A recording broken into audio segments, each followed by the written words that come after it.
সুপ্রিয় দর্শক, আমরা আছি এখন কুড়িগ্রাম জেলার ফুলবাড়ী উপজেলার কাশীপুর ইউনিয়নের ১ নং ওয়ার্ড ভারত বাংলাদেশ সীমান্তে। এখানে একটি সীমান্ত আছে, সেই সীমান্ত নাম্বার সীমান্তের যে পিলারটি আছে, পিলারের নাম্বারটি হলো 947 নাম্বার পিলার। তো আপনারা জানেন 2011 সালের 7 জানুয়ারি ঠিক এই পিলারের ভিতরেই কিছু দূর ভিতরেই ভারতের তৎকালীন বিএসএফ দ্বারা নির্যাতিত হয় আমার দেশের সন্তান, আমার বোন ফেলানি।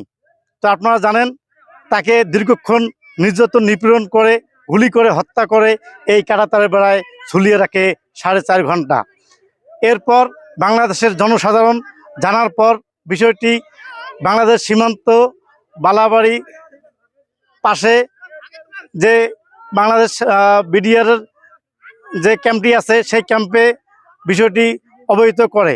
এরপর বাংলাদেশের বিডিআর তৎকালীন ভারত যারা দায়িত্বে ছিল ভারতের সীমান্ত রক্ষী, তাদের সাথে পতাকা বৈঠক করে। সেই সময় এই জায়গার মধ্যে বাংলাদেশের জনসাধারণ লক্ষ লক্ষ মানুষ এখানে উপস্থিত হয়েছিল। তাদের সাথে বাংলাদেশ বর্ডার গার্ড বিডিআর তৎকালীন ভারত বাংলাদেশ পতাকা বৈঠক করে ভারতের বিএসএফ সেই ফেলানির মরদেহ বাংলাদেশের বিডিআরের হাতে হস্তান্তর করে। এরপরেই কার্যক্রম শুরু হয় বিচারের। তৎকালীন যে বাংলাদেশের একজন পিপি ছিল কুড়িগ্রামের, ওনার নাম আব্রাহাম লিঙ্কন। উনি এই মামলাটি দীর্ঘদিন যাবৎ পরিচালনা করে আসছিলেন। এরপর ভারতের আদালত কুচবিহারে এই ফেলানি হত্যার বিচার শুরু হয়।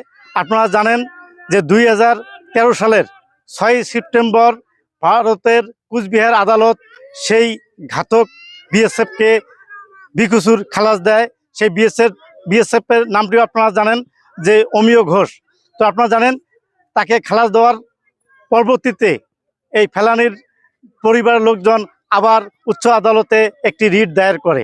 সেই রিটের পরিপ্রেক্ষিতে 2015 সালে আবারও ভারতের আদালত কুচবিহারে সেই ঘাতক বিএসএফ অমিয় ঘোষকে তার পূর্বের খালাসের রায়টি বহাল রাখে।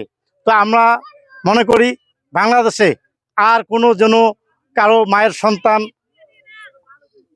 মারা না যায়, কারো মায়ের বুক খালি না হয়, কারো বোন মারা না যায়, কারো ভাই মারা না যায়। তো আমরা চাই বাংলাদেশের কোনো ব্যক্তি যেন কোনো জায়গায় নির্যাতনের শিকার হলে আপনারা তাৎক্ষণিকভাবে বাংলাদেশ বর্তমান বিজেপিকে বিষয়টি জানিয়ে দেবেন, তারা ব্যবস্থা নেবে এবং বাংলাদেশের সবাই সোচ্চার থাকবেন। কারণ আমরা আর কোনো নির্যাতন নিপীড়ন সহ্য করব না এবং প্রত্যেকটা নির্যাতন নিপীড়ন হলে তার দাঁত ভাঙা জবাব দিতে এই বাংলাদেশের আপামর জনগণ প্রস্তুত আছে। ধন্যবাদ। আজ এ পর্যন্তই, দেখা হবে অন্য কোনো ভিডিওতে।